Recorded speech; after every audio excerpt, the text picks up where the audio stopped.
এই পুদিনা পাতার শরবত।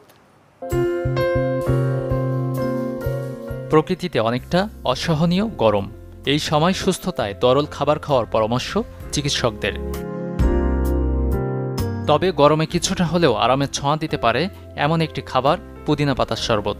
গরমে গ্যাস্ট্রিক, বদহজমের মতো সমস্যা থেকে মুক্ত থাকতে খেতে পারেন মজাদার এই শরবতটি।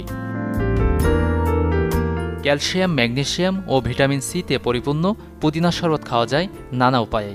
হালকা খনিজ লবণ ও পুদিনা একসাথে ব্লেন্ড করে সহজেই বানানো যায় পুদিনা পাতার শরবত। আবার একটু ভিন্ন উপায়ে বানাতে পারেন এই শরবতটি। সেজন্য পুদিনার সঙ্গে যুক্ত করতে হবে লেবু। পরিমাণ মতো পুদিনা পাতা, মাঝারি সাইজের একটি লেবুর রস, 2 টেবিল চামচ চিনির শিরা, বরফ টুকরো ও পরিমাণ মতো পানি দিয়ে ব্লেন্ড করে বানানো যায় লেবু পুদিনা শরবত। তবে পুদিনা পাতা যে শুধু শরীর হাইড্রেট করতে সাহায্য করে